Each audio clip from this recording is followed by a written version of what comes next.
ہمارا یہ عقیدہ اور ایمان ہے کہ ہمارے دین نے اور ہماری شریعت نے کسی بھی انسانی کیفیت اس میں ہمیں بے یار و مددگار نہیں چھوڑا ہے، چاہے انسان خوشی میں ہو، چاہے انسان غم میں ہو، مسرت میں ہو، دکھ میں ہو، ہر کیفیت میں ہمارے دین نے ہماری رہنمائی فرمائی ہے۔ ایک ایسی ہی کیفیت جس میں انسان انتہائی زیادہ بے بس، لاچار اور اپنے آپ کو بے سہارا محسوس کرتا ہے، وہ کیفیت غم، دکھ اور کرب کی کیفیت ہے۔ اور اللہ تعالیٰ معاف کرے، ہمارے معاشرے میں لوگوں کی ایک بہت بڑی تعداد ایسی ہے کہ غم اور دکھ میں ان کی زبان سے شعوری طور پر یا غیر شعوری طور پر ایسے الفاظ ادا ہوتے ہیں کہ اگر ہوش کی حالت میں انسان اپنے ان الفاظ پر کبھی خود غور کرے تو اسے یقیناً یہ لگے کہ پتہ نہیں اس کا ایمان اسلام بھی باقی رہا ہے کہ نہیں رہا۔ کبھی اللہ تعالیٰ کا شکوہ ان کے متعلق زبان سے غلط الفاظ، کبھی نبی کریم صلی اللہ علیہ وسلم کے متعلق زبان سے غلط الفاظ، کبھی شریعت کے، کبھی دنیا کے، کبھی ماں، غرض یہ کہ ایک لمبی فہرست ہے جس کے ذریعے سے ہم اپنے آپ کو اپنے ہاتھوں خود ہلاکت میں ڈالتے ہیں۔ اور چونکہ ہمیں پتہ ہے، ہم نے سنا ہے، اور اللہ تعالی ہمیں اس بات پر یقین کرنے کی توفیق بھی عطا فرمائے کہ ہمارا دین ہر معاملے میں ہماری رہنمائی کرتا ہے، تو یقیناً غم، دکھ، کرب کی جو حالت ہے اس میں بھی ہمارے دین نے ہمیں بے یار و مددگار نہ چھوڑا ہوگا۔ آئیے ایسی ہی حالت کے متعلق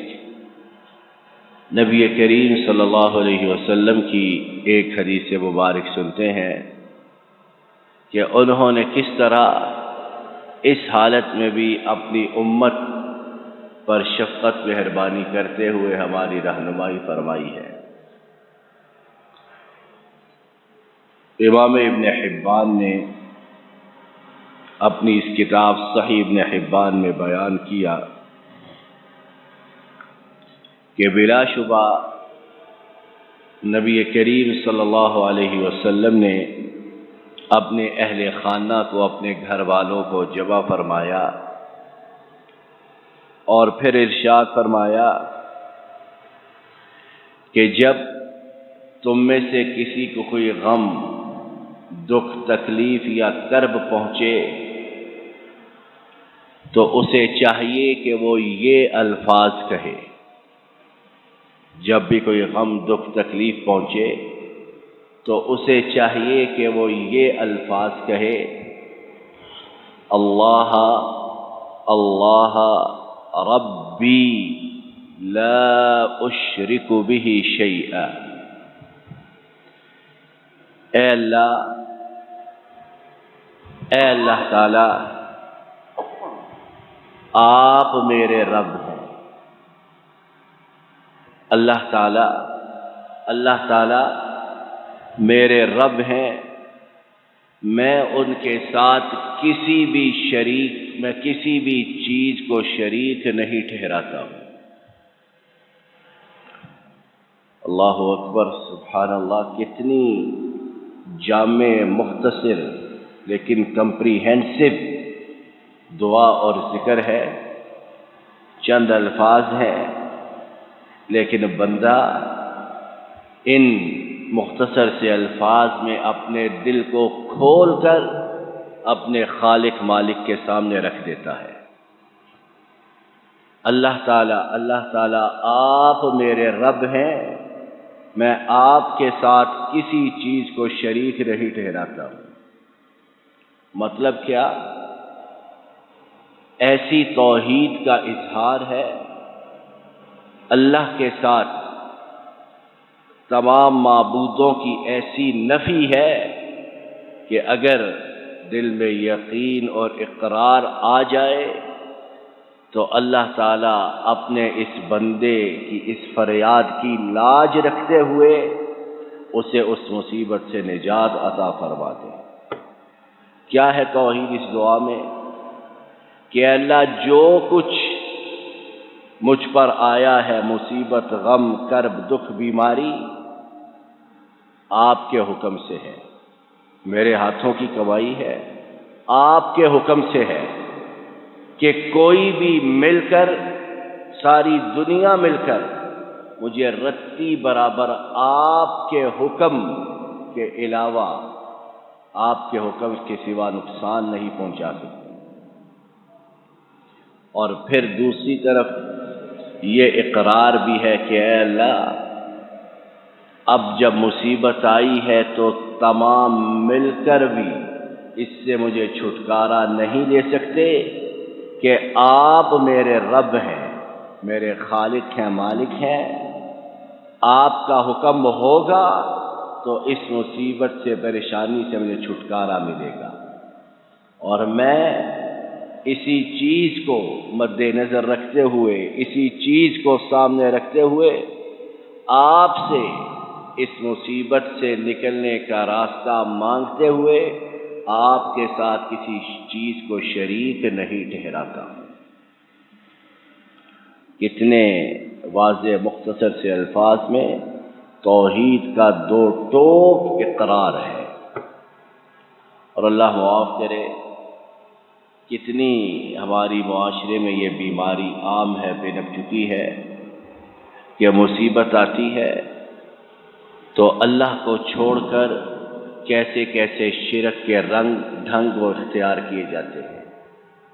حتیٰ کہ اللہ کے گھر مسجدیں جو ہیں ان میں بیٹھ کر غیر اللہ کو پکارا جاتا ہے۔ اللہ اور یہ مسجدیں تو اللہ کے گھر عام ہیں۔ کعبۃ اللہ جو ہے، کعبۃ اللہ مکہ میں، وہاں ایسے ایسے شرک کے طور طریقے اختیار کیے جاتے ہیں کہ اللہ کی پناہ، طواف کرتے ہوئے، سعی کرتے ہوئے، کعبۃ اللہ سے چمٹے ہوئے ادھر غیر اللہ کو پکارتے ہیں۔ اللہ تعالیٰ معاف کرے۔ تو کتنی بدقسمتی کی بات ہے کہ ہمیں یہ درس دیا جاتا ہے کہ مصیبت آئے، ہمارے نبی کریم صلی اللہ علیہ وسلم ہمیں یہ سکھائیں کہ اللہ کو پکارو، اللہ کی توحید کا اقرار کرو، اپنی عاجزی، انکساری، لاچارگی اس کا اظہار کرو، پھر دیکھو کہ تمہارے رب کی رحمت تم پر کس طرح آتی اور مصیبت کس طرح ٹلتی ہے۔ لیکن اللہ تعالی ہمیں توفیق عطا فرمائے۔ بہت سے ایسے ہیں کہ ادھر سے بات سنتے ہیں، ادھر سے نکال دیتے ہیں، انہیں یہ بات ہضم ہی نہیں ہوتی کہ غیر اللہ کو ساتھ ملائے بغیر ہماری مصیبت چھٹ سکتی یا ہماری پریشانی دور ہو سکتی۔ تو نبی کریم صلی اللہ علیہ وسلم کی یہ صحیح مستند حدیث پاک، جسے امام البانی نے صحیح کہا ہے، آئیے اس کے الفاظ کو ایک مرتبہ پھر سنتے ہیں کہ جو الفاظ آپ صلی اللہ علیہ وسلم نے اپنے گھر والوں، اہل خانہ، اپنی ازواج مطہرات، بیٹیوں کو سکھائے اور پھر وہ تمام امت کے لیے قیامت تک جاری و ساری ہو گئے، وہ الفاظ معاذ اللہ بیکار، ناکارہ یا لغو کس طرح ہو سکتے ہیں؟ اللہ کے فضل و کرم سے ان الفاظ میں ایسی تاثیر ہے، ایسا اثر ہے کہ جو صدق دل کے ساتھ، دل کی گہرائیوں کے ساتھ اس سے اللہ تعالیٰ کو یاد کرے، اللہ کو پکارے، تو ہمارا یہ ایمان ہے کہ اللہ اس کی مصیبت، پریشانی، دکھ، کرب اسے ضرور دور فرمائیں گے۔ الفاظ مبارکہ 3 مرتبہ پھر سن لیجئے تاکہ اللہ کے فضل و کرم سے ہمیں یاد کرنے میں آسانی ہو، اور جب بھی ہمیں اس کی ضرورت پڑے تو ہم بلا جھجک ان الفاظ کو اپنی زبان سے ادا کر سکیں۔ اللہ اللہ ربی لا اشرک بہ شیئا، اللہ اللہ ربی لا اشرک بہ شیئا، اللہ اللہ ربی لا اشرک بہ شیئا۔ اللہ تعالیٰ اپنے فضل و کرم سے ہمیں صحیح معنوں میں توحید اسے اپنانے والا بنائے، اور صحیح معنوں میں ہمیں شرک سے دور اور شرک سے دل کی گہرائیوں سے نفرت کرنے والا بنائے، اور اللہ تعالیٰ ہمیں پریشانیوں سے، آفتوں سے، کربوں سے دور فرمائے، اور جب بھی ہم پر کوئی مصیبت آ جائے ہم اسی رب کو پکاریں، اسی رب کو ندا دیں، اسی کو آواز دیں کہ اس کے علاوہ ہماری کوئی پریشانی، دکھ، کرب دور کرنے والا نہیں ہے۔ اللہ تعالی ہمارے گناہوں کو معاف فرمائے، ہماری بیماریوں پریشانیوں کو رفع فرمائے، آنے والے مصائب سے، آنے والی بیماریوں پریشانیوں سے ہماری حفاظت فرمائے۔ جن آفات میں، بیماریوں میں، پریشانیوں میں ہم مبتلا ہیں ان سے مکمل طور پر ہمیں نجات عطا فرمائے۔ ربنا ظلمنا انفسنا وان لم تغفر لنا وترحمنا لنكونن من الخاسرين ربنا آتنا في الدنيا حسنة وفي الآخرة حسنة وقنا عذاب النار وصلى اللهم على نبينا محمد وعلى آله وصحبه أجمعين۔